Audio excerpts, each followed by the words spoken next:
Mr. Chairman, he is one of the two people who have been reappointed to the cabinet to the same docket that they were serving previously, the last 2 years.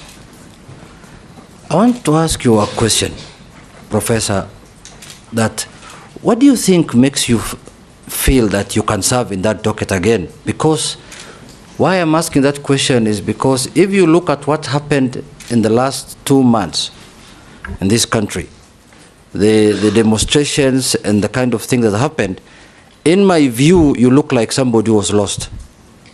Your presence was not being felt.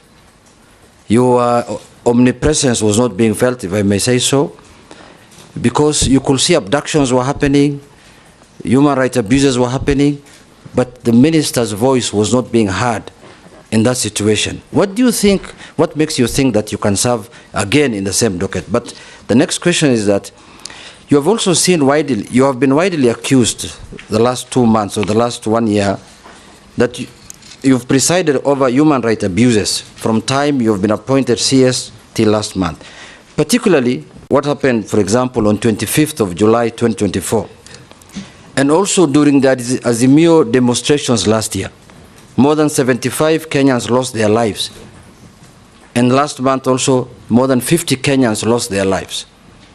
So there's a feeling that the national police response to protest is stuck in the old way of doing things. So the question is, to what extent do you think ministerial responsibility for the brutality meted on Kenyans by security organs? At what level do you think you can take responsibility for that?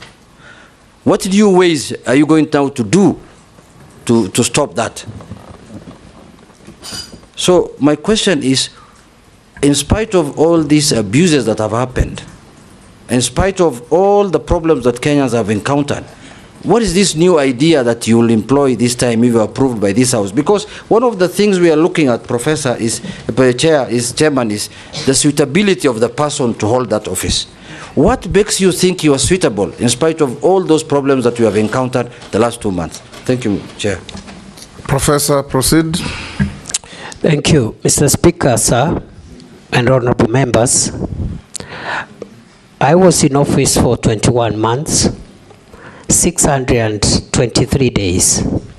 I can account for each and every day of my stay in office. I woke up every day, and my focus has been to ensure that our country is safe. I have risen before dawn every day, including Sundays, and gone to sleep very late, simply because of the demands of our homeland security. I believe that I am suitable for reappointment because during those 21 months, during those 623 days, I have been able to keep the country fairly safe, especially in the fight against terror. Previously, we had an escalation around 2021-2022 of terror attacks in northern Kenya and the Boni Enclave. And in the past 2 years, approximately, we've had stability in northern Kenya and Lamu. I believe I am suitable, Honorable Speaker, because the crime of banditry has been reduced significantly, in my estimation, by more than 75%, even if pockets of insecurity continue to be experienced. And we do know where the gaps are and what needs to be done to even bring this problem to a complete end.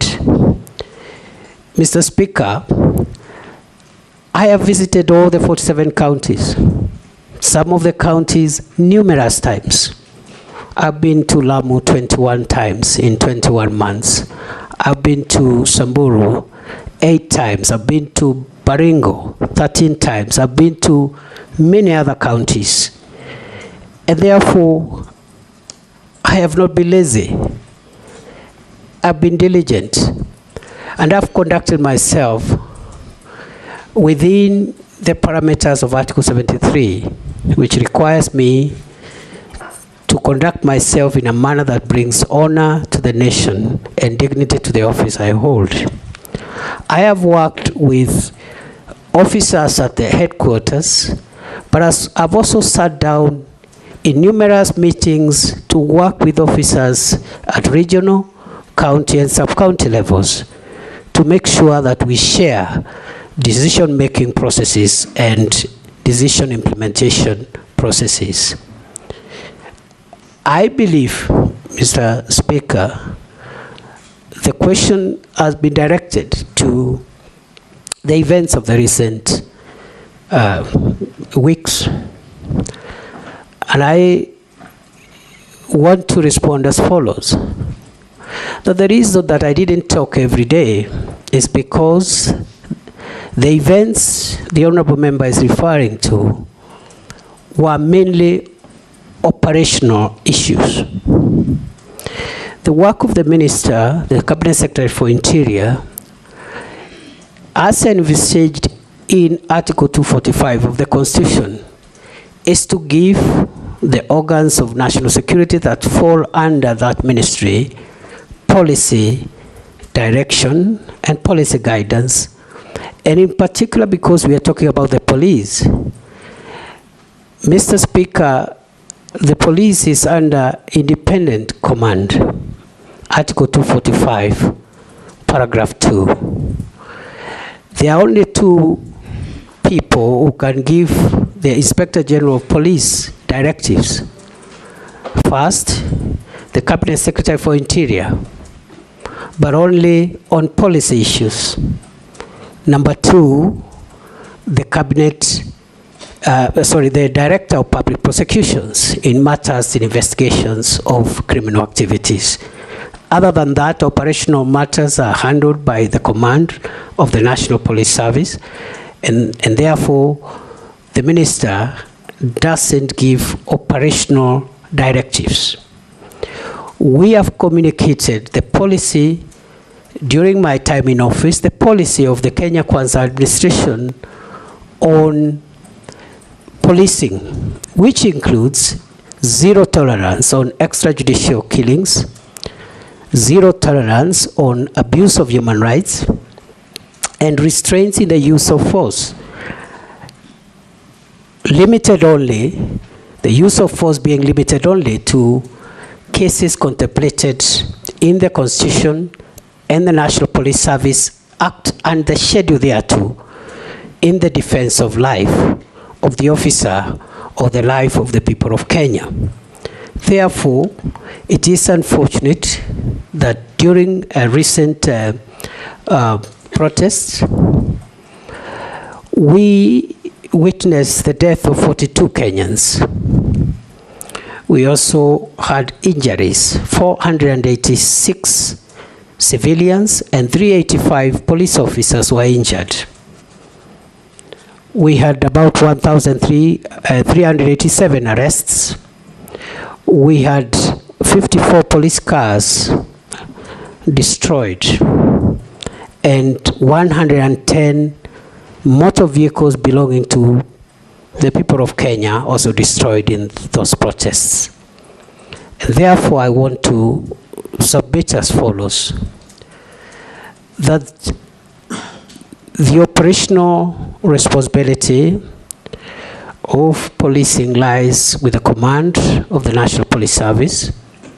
It is my estimation that on a broader scale of things, generally, the police tried their best to protect the country against mobs of criminals, arsonists, and other dangerous people, including those who visited Parliament and wanted to kill parliamentarians and other people. The police did their best. And in the event, as it is possible, that any officer went beyond what is allowed in terms of the use of force, it is now the work of the independent police oversight authority and other accountability agencies to help the country to bring to closure the issue of justice for excess use of force. I want to submit as follows, Mr. Speaker, that even beyond the police having independent operational command, the issue of the use of firearms by a police officer is individual. If you read the National Police Service Act and the Schedule 6 to that Act, every police officer has individual responsibility on how they use firearms. You cannot, the Inspector General of Police will not be there to tell the police, the officer, shoot this one, don't shoot this one. There will be an operational order that will generally guide the police officer. So the accountability of the IG will be on the operational order, which is publicly available, whether that operational order met the constitutional threshold, but the use of force by individual officers is an individual responsibility issue. Other than that, I commend generally those officers who tried their best in very difficult circumstances to help the country come to terms with what happened, and hope and will see to it, if I am reappointed, that the accountability for those who violated the law is pursued conclusively. I submit.